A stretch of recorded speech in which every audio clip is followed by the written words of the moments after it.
So today is Thursday, and I am actually going to take the day off, which is weird because most of the time I don't mind working 7 days a week, especially for the church, man. I love it, but I'm a little bit behind on some of my studying, not just for like preaching and stuff like that, but for my credentialing, and so I really want to nail that stuff down and get it done. So what I'm going to do is I've actually packed my bag here. It's my little day bag, and I'm gonna go out to the woods. A buddy of mine owns a bunch of property. He's got some woods out there. Taking the truck, gonna go out there and get some studying done. First, got to get there and set up camp.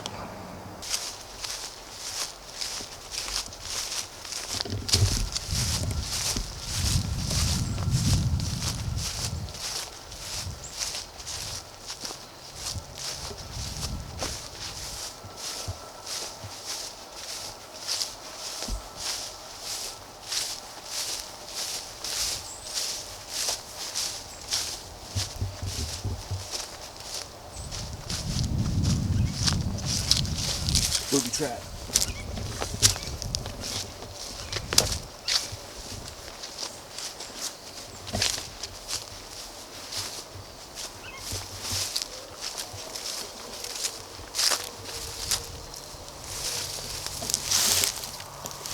Let's see if I can get a good shot. Some tracks down in the mud.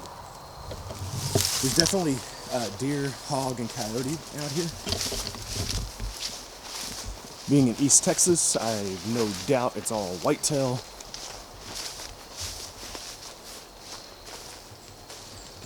I'm also no hunting and tracking expert, so this is what I love right here.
Alright, so some of the pros and cons of being in the East Texas piney rainforest area pretty much is underneath all of this very flammable straw is a lot of decomposed straw that stays wet pretty much no matter what. And so it stays really soft and punky. So if you get down to that, like down to where the dirt is, then you're good. And we can start setting up a little bit of a fire here. Another huge advantage is the fact that, well, the pine straw is the perfect tinder, so it'll make it really easy to get a fire started. To be honest, most of this stuff can be broken apart by hand, but I still want to clean some of it off with this to make it a little bit easier to process.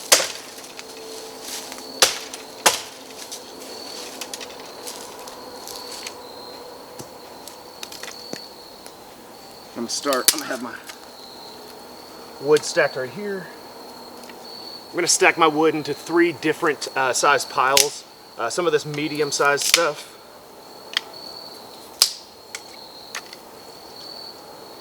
Guys, if you don't have to dull your blade chopping things down, don't do it.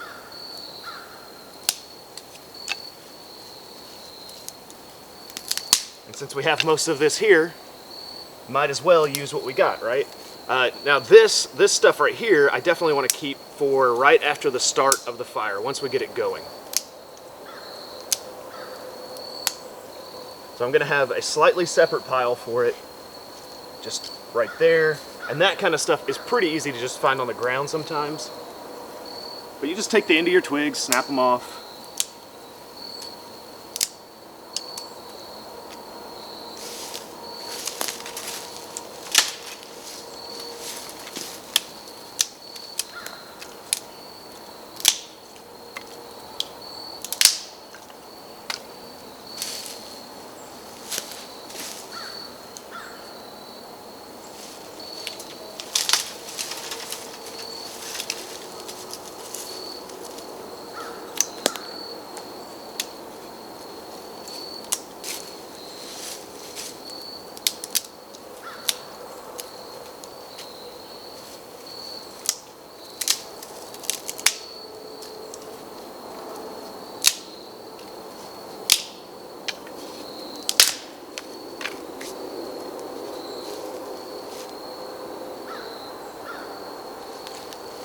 All right, now I'm gonna go search for something a little bit larger.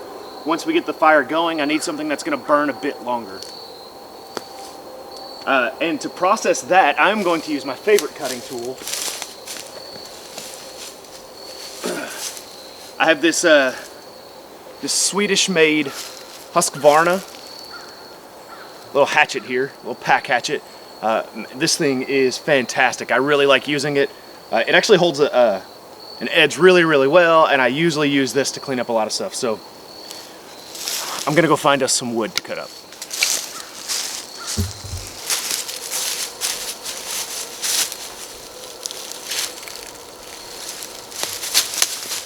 All right, so I found another fallen tree here. What you want to make sure is that the wood's just not too punky and too wet. This actually seems like it's going to work pretty well. Seems pretty well seasoned, so let's get this cut up. I don't want to go too much longer than what my hatchet is, so I'm going to go about right here.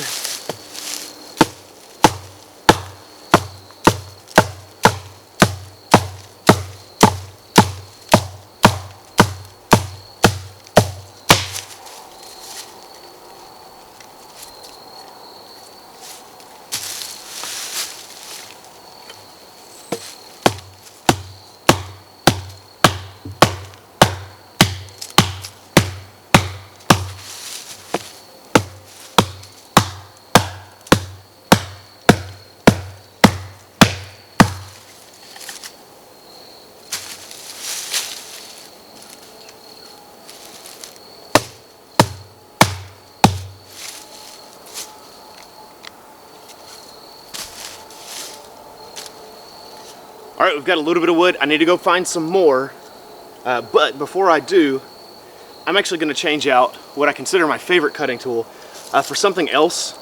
If you're gonna do some splitting, this stuff I don't plan on splitting, but I do need some stuff that's in between this size and the other size. So I'm gonna take this back to camp.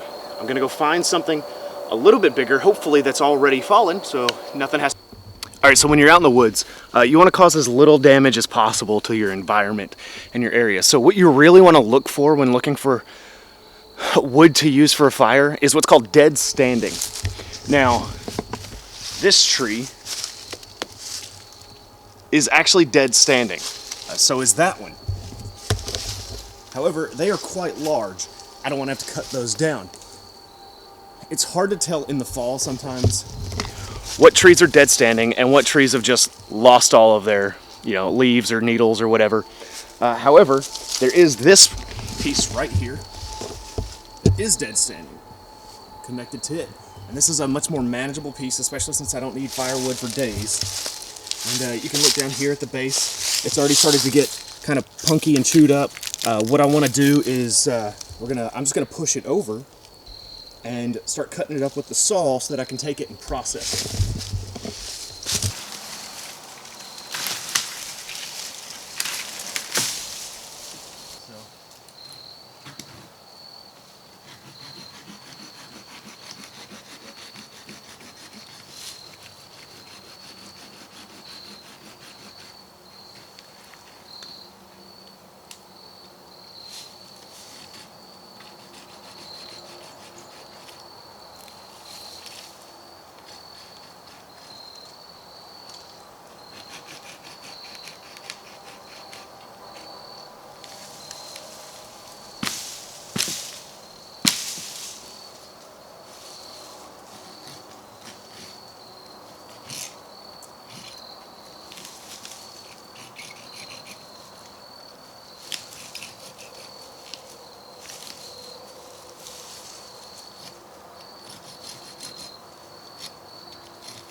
Using a hatchet or an axe is much more fun than a saw, but truthfully, the saw, you see that bend? The saw gets in a bind a little too much. This one does, but truthfully, the saw uses less energy. You just let the saw do the work and crank it back and forth. I really wouldn't mind a better pack saw. I wouldn't mind a breakdown saw. That would be a nice little piece of kit to have for a day like this.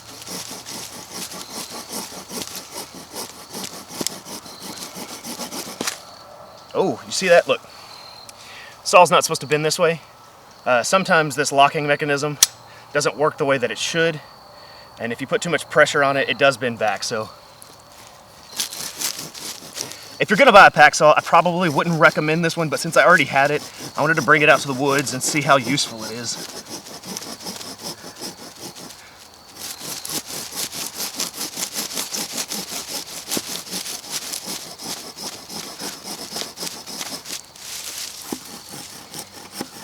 Another big benefit to sawing is it creates nice clean cuts, so if you want to split the wood,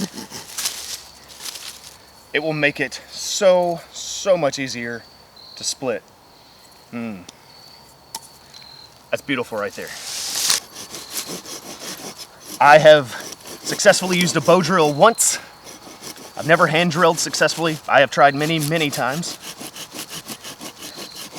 But, I mean, the simple fact is just take a lighter or some matches wherever you go. A lighter is always the best option.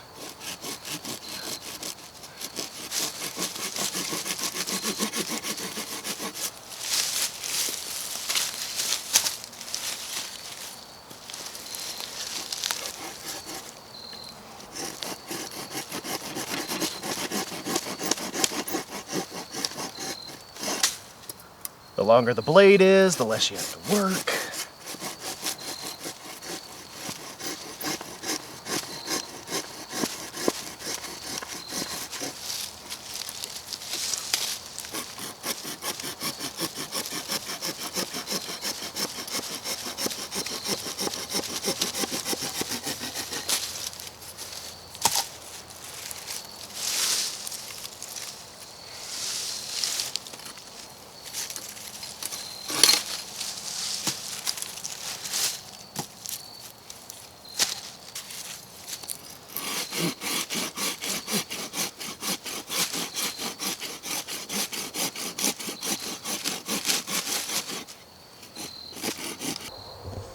So I've got my 3 different piles of wood.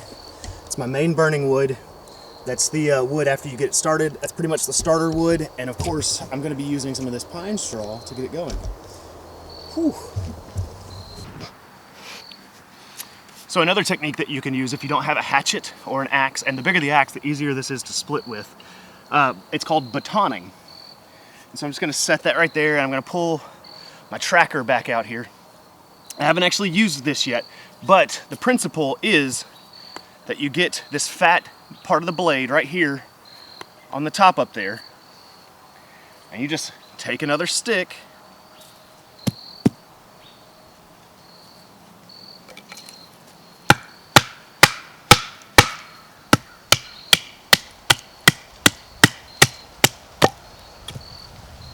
look at that. A smaller piece of firewood for you to use. And so we're going to do that with a couple of these pieces right here, and we'll keep going from there.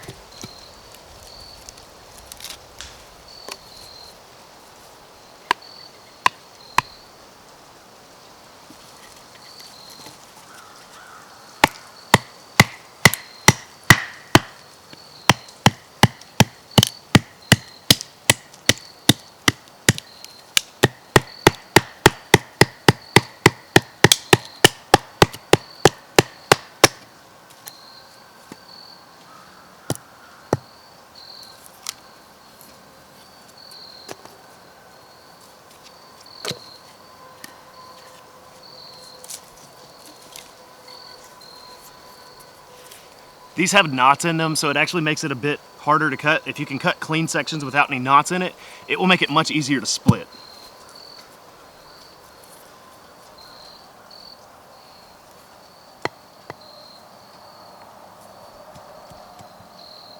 I also typically wear gloves, but it's a little warmer out than I thought it was going to be.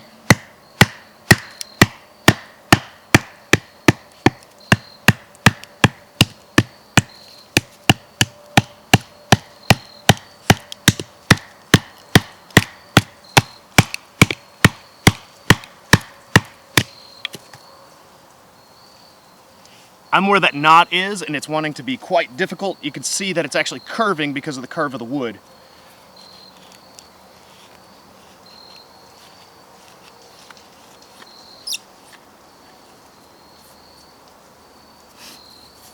So what I'm going to do is I'm going to take my hatchet, kind of place it where the split already is.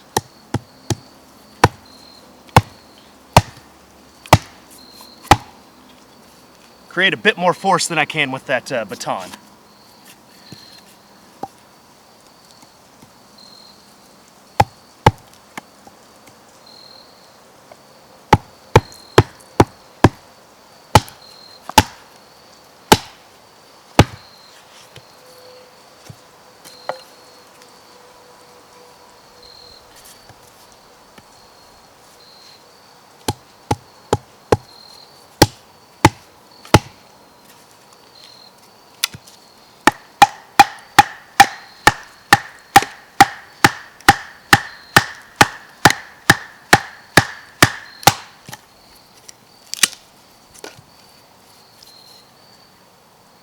I'm not going to bother splitting this one again. That's really naughty. But this one should baton nice and clean, actually.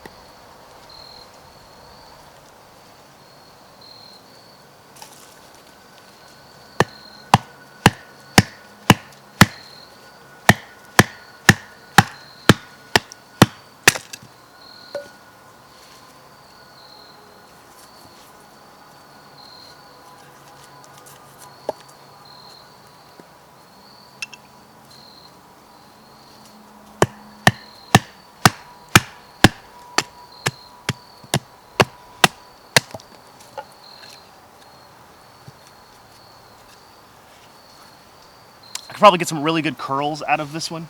Let's see.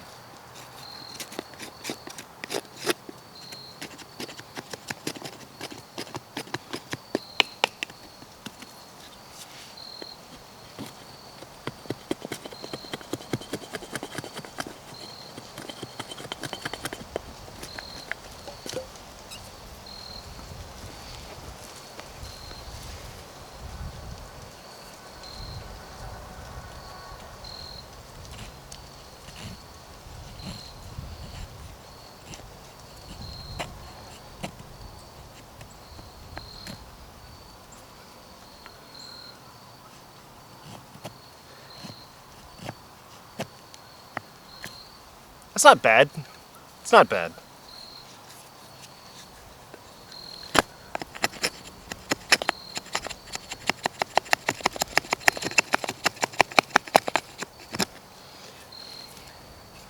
So if you have a hard time making feather sticks, and this is the first time I've ever used this tracker knife, and that's actually what this bottom part right here is for trying to make like fine feather sticks. Just make curls and keep them in a pile. Like, it's your survival, not anybody else's. It's your good time in the woods. It doesn't belong to anyone else.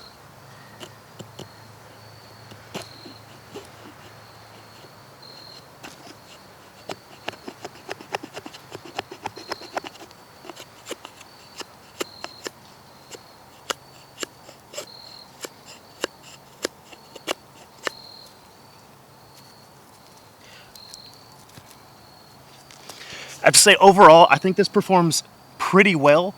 It's not the best I have. I actually have a Mora, and I'm gonna break that out and use that to make some feather sticks.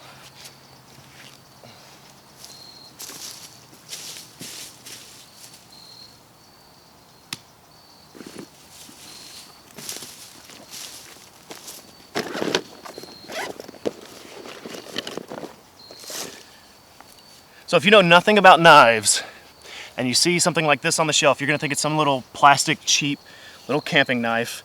And you know what? It is relatively inexpensive. I think it's like 20 bucks for this one, maybe a little bit less. This is just a Mora Companion. It's not even the heavy duty one. But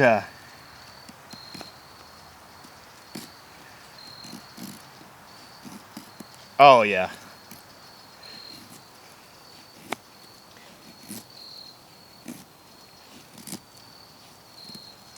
I mean, just hold on. Let me see if I can't get a good shot of that.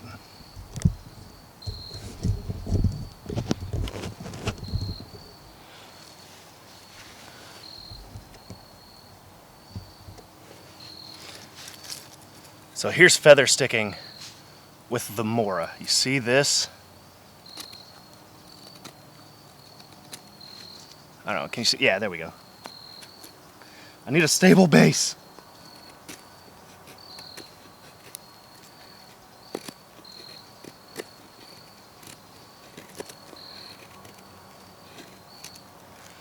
If you're not blessed like me with all this pine around, this is what you use to get your fire started.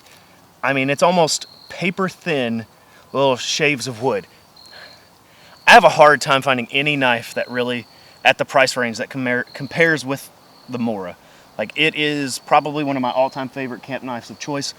The tracker knife is super awesome, and I think it works well as like this multi-tool of sorts. It has this really nice saw blade style back for notching, but this right here, man, nothing for the price beats a Mora. Like, it just doesn't. It is, to me, one of the ultimate camp knives. Let's get this fire started.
So it just takes some straw here. I want to create a ball with it. What I'm really trying to do is just break down some of the fibers so that they'll catch a little bit more easily.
that was hot.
So as you can tell, the fire is almost completely burned out. I am going to finish cleaning it up, putting the fire out. I got out here, it was, I don't know, I think a little bit, well, no, it was right before lunch, so probably about 11:30, maybe 10:30ish. I have to check, but it is now 3:15. I would stay out here, but I know my wife wants me to come home. And I've got to get the fireworks stand moved today too, so I'm going to do that also. But, you know, just enjoy the fire for a